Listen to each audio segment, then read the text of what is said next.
Após a reabertura do comércio e, consequentemente, maior circulação de veículos na cidade, os acidentes de trânsito voltaram a crescer. A violência no trânsito tem se tornado cada vez mais frequente. É sobre esse assunto que nós vamos conversar agora com a delegada Daniela Lima Barreto, da Delegacia de Delitos de Trânsito. Ela está conosco aqui nesse dia especial. Doutora, seja bem-vinda ao nosso Tolerância Zero. Muito obrigado por estar conosco. Coronel Yunes também aqui marcando presença, o nosso comentarista de polícia. Vamos falar, doutora, sobre esses números impressionantes e impactantes. Meu muito obrigada pelo convite. Para mim é uma oportunidade especial, primeira vez em estúdio após a reabertura.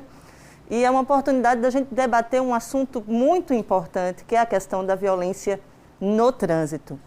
Os dados de violência no trânsito na nossa capital, eles têm nos impressionado porque nós da Delegacia de Delitos de Trânsito, a Companhia de Policiamento de Trânsito, com o nosso querido colega Major Silveira, nós trabalhamos em integração, estamos sempre atentos a esses dados e esses dados têm nos impressionado porque as capitais brasileiras, de uma forma geral, por exemplo, a Grande São Paulo, a Grande BH, durante o período de maior fechamento, elas demonstraram uma queda significativa nos acidentes de trânsito e na letalidade do trânsito. Lamentavelmente, Aracaju permaneceu com números muito altos, mesmo nos momentos de maior fechamento, no início da pandemia, no ano de 2020, no primeiro semestre de 2021, números muito altos. E o que nos preocupa é que nesse segundo semestre nós apresentamos uma alta realmente importante. No primeiro semestre de 2021, nós tínhamos uma média de vítimas fatais de 3,5 vítimas fatais mês na nossa capital, falando apenas em Aracaju. No segundo semestre, considerando julho, agosto, setembro e outubro, que ainda não começou, essa média vai para 6. É lamentável, os números são realmente impressionantes. Agora, doutora, o que nós podemos credenciar a esta situação? Seria uma indisciplina, uma falta de respeito mesmo, uma falta de comprometimento com um instrumento extremamente perigoso que é o veículo automotor? São muitos fatores. Acho que o trabalho da Delegacia de Delitos de Trânsito, que trabalha especificamente investigando essas causas, acaba nos dando algumas pistas disso. A gente verifica ao longo dos anos na Delegacia de Delitos de Trânsito que nós temos 3 infrações que são a cabeça das nossas estatísticas: o homicídio culposo de trânsito, a embriaguez ao volante e a lesão culposa de trânsito. Elas nunca baixam, elas são sempre as 3 primeiras, 1, 2, 3 das nossas estatísticas. A cabeça da pirâmide, né? Sim, e mesmo com o aumento da fiscalização, com o aumento da educação no trânsito, com a divulgação do Código do Trânsito, com a existência de diversos aparelhos e estruturas estatais, CPTRAN, a Delegacia de Delitos de Trânsito, SMTT, várias estruturas compõem a fiscalização de trânsito na nossa capital, que é uma capital efetivamente muito bem servida desses aparelhos, mas as estatísticas não baixam.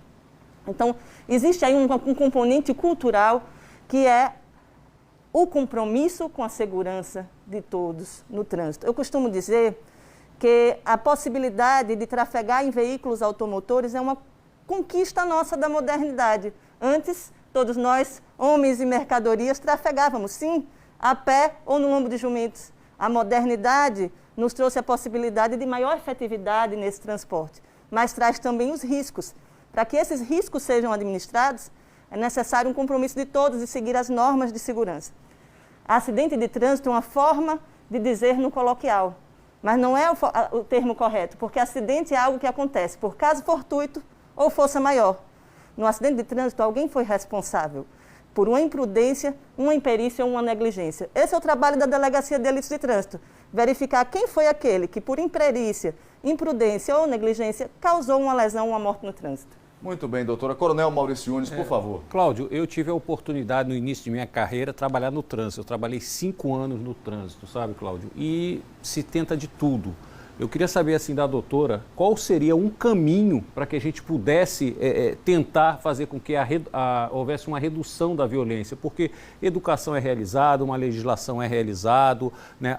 O trabalho investigativo que é bem de excelência realizado, né? Então, qual seria um caminho? Leis, né? Temos leis, né? Mas eu não sei, doutora, mas eu tenho o sentimento que talvez seja um problema cultural. Talvez a orientação de trânsito pudesse surgir nas escolas. Eu tenho, talvez, essa percepção. A senhora, com a experiência maior e vivendo a realidade da nossa sociedade, eu queria saber da senhora qual seria o ponto de vista. Eu acho que o horizonte que o senhor me aponta também é algo que eu vislumbro da minha experiência na Delegacia Especial de Delitos de Trânsito. Nós discutimos trânsito trabalhando, né? Discutimos trânsito quando nos tornamos condutores, mas é comum ver pedestres que não conhecem as regras de circulação. É comum ver motoristas que ainda não são habilitados e não conhecem as regras de circulação. Eu imagino que se a educação para o trânsito ela começa desde a tenra idade, da criança na pré-escola, e, sobretudo, uma educação para o trânsito que fala do compromisso com o outro, e muito mais que isso, de um comportamento não competitivo.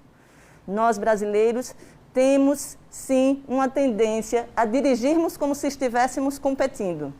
Eu observo aqui na nossa capital, às vezes a pessoa não está com pressa alguma. Você liga a sinalização que vai fazer uma ultrapassagem, a pessoa aumenta a velocidade, né? Existe um comportamento que é incontrolável muitas vezes, né? Há um livro que fala do comportamento do brasileiro no trânsito que chama-se Fé em Deus e Pé na Tábua. Que é como nós nos comportamos. Muitas vezes o comportamento do cidadão, quando ele está como pedestre, é um, quando ele está como condutor de um veículo automotor, é outro. Então, eu imagino que utilizar a educação como ferramenta, mas não é a educação do condutor. Hoje nós temos muito a educação do condutor, daquele que está se formando para ser um condutor, mas a educação de todos, porque todos nós estamos no trânsito, seja como pedestres, seja como passageiros, como ciclistas, nos vários modais de transporte. Então, eu imagino que essa educação, como o coronel mencionou, desde muito tenra idade, talvez possa trazer um sucesso, porque os esforços são grandes em várias frentes. Doutora, nesta linha de estatística, né, nesses gráficos, o álcool, o abuso do álcool, qual é o percentual diante dos fatos, diante dos acidentes, das tragédias no automóvel? Ele sempre está muito presente. Nós temos aí casos de homicídio culposo de trânsito, casos de lesão corporal culposa de trânsito, em que a gente tem aí com muita frequência, né? Eu não diria com 50%, porque existe alguma dificuldade probatória, mas pelo menos em 30% desses casos a gente consegue comprovar a participação do álcool. Nós escolhemos, doutor, através das nossas informações de produção, que nas investigações vocês já chegaram a detectar situações de sobreviventes, relatos, depoimentos de indivíduos que estavam na noite bebendo, que resolveram ultrapassar todos os sinais vermelhos. Isso procede, doutora? Procede, né? Lamentavelmente, a gente tem que investigar situações em que pessoas falecem no trânsito, né? E que a gente tem aí a situação do homicídio culposo de trânsito, mas a embriaguez como um componente disso. Já houve casos investigados na Delegacia Especial de Delitos de Trânsito, em que jovens estavam em um carro e resolveram partir de um ponto A para um ponto B, e a determinação do condutor o sinal que tiver nós vamos passar, independentemente, né, de que esse sinal esteja sinalizando a luz verde, ou a luz vermelha, ou a luz amarela. E relatos de sobreviventes, né, de passageiros desse veículo, olha, nós pedimos que a gente não estava concordando com essa brincadeira, não gostaríamos que isso acontecesse. Lamentavelmente, aconteceu um acidente, não só vitimando, né, passageiros do carro desse condutor, mas como passageiros de um outro veículo. Então, são vidas que se perdem. Existe uma estatística muito interessante, que é a estatística de quem morre no trânsito no Brasil. Quem morre no trânsito no Brasil é o jovem, predominantemente do sexo masculino, e na idade que é a idade mais produtiva, tá?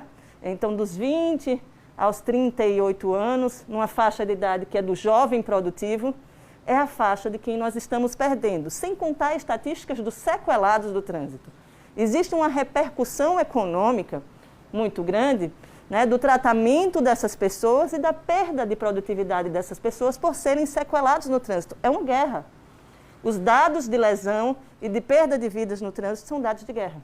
Doutora, nós queremos agradecer, gostaria também de continuar conversando com a senhora, mas um programa que tem um editorial muito forte. Gostaria de já reiterar o convite para que a senhora possa estar outras vezes conosco, franquear o espaço do Tolerância Zero, do Departamento de Jornalismo da TV Atalaia, para que nós possamos formar e informar bem os nossos telespectadores, como eu digo aqui, todos os dias. Mais uma vez, muito obrigado. O meu muito obrigada a todos que estão em casa. Quero dizer que nesse feriado vamos refletir a respeito da segurança de todos e no nosso compromisso que o trânsito seja um espaço seguro para todos aqueles que nele estão.